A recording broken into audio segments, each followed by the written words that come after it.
Hello everybody, welcome back to Screen Stars. I'm here today to bring you my review for the 2021 horror film Dawn of the Beast. A film that is directed by Bruce Whimple. Now Bruce Whimple has brought to us previously films like The Retreat and Monstrous. The Retreat featured Wendigos as the creatures, and Monstrous featured Bigfoot. And this film is the combination of those two creatures, Wendigos and Bigfoot. And it follows a group of teens who head out to this cabin in the middle of nowhere to investigate Bigfoot sightings. They go at a place called Dead Month. And it's like this 1 month in the year where, generally speaking, things tend to get a bit hectic and the Bigfoot sightings increase and people go missing. So they think it's the best opportunity they're going to have of getting some sightings of Bigfoot. However, they get a little bit more than they bargained for. Not only do they get Bigfoot, but they also run into the legends of the Wendigo as well. And it is for these people to try and live and survive throughout the night. Right. What are my thoughts on Dawn of the Beast? Well, I have watched and reviewed at least two of this director's films, Bruce Whimple. The Retreat, I think I might have reviewed The Retreat over at the Geek Legion of Doom channel. I might be wrong, but I seem to remember it could be on that channel. And Monstrous I reviewed on this channel. Now, I thought Monstrous was appalling. It was amongst my least favourite films of last year. The Retreat I remember liking a little bit, quite a bit actually. I can't remember what score I gave it, but I thought it was a reasonably effective film.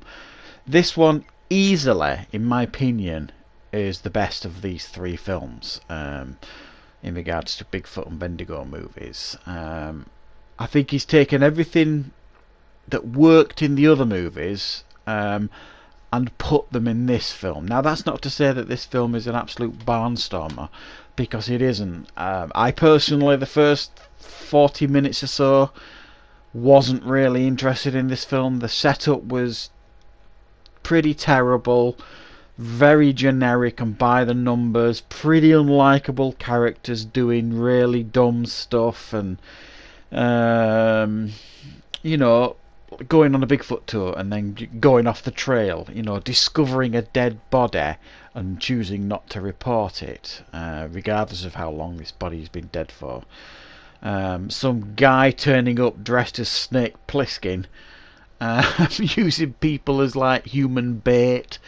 Some of it was just beyond ridiculous, I thought, the film.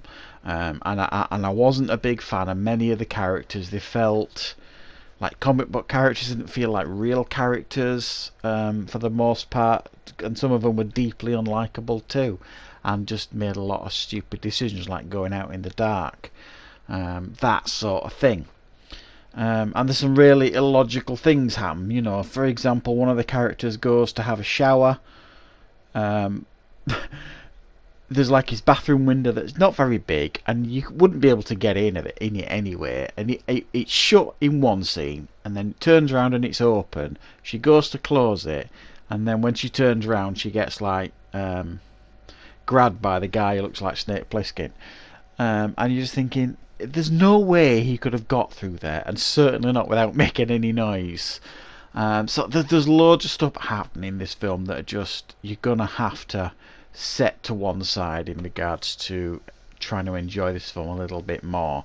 It did frustrate me a little bit. However, I think this film significantly picks up when we start getting these Wendigo sightings. I've always liked Wendigo in movies, TV shows, wherever you see it. They're very, very effective creatures, very creepy creatures.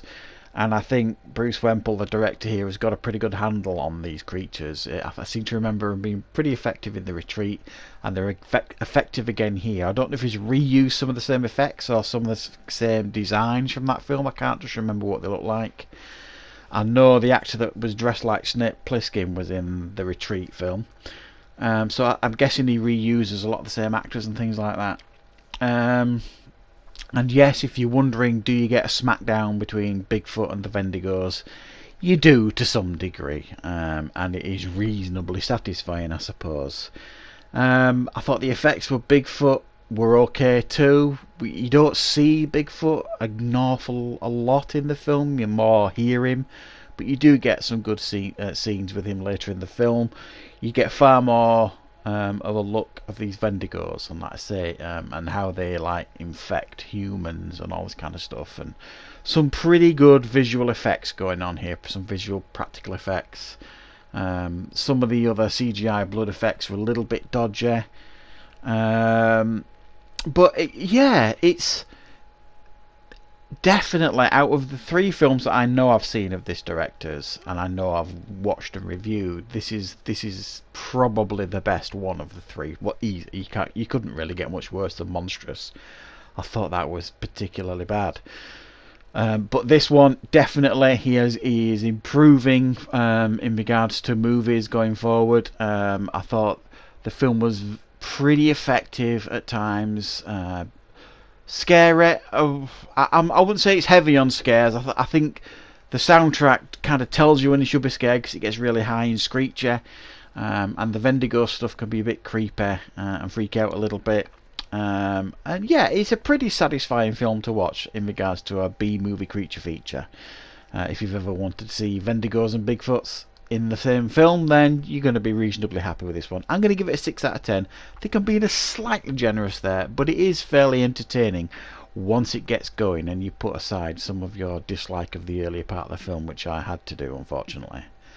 So that is my review for Dawn of the Beast. I hope you liked it. Thanks for watching, everybody, and of course I will be back with more reviews on Screen Stars very, very soon.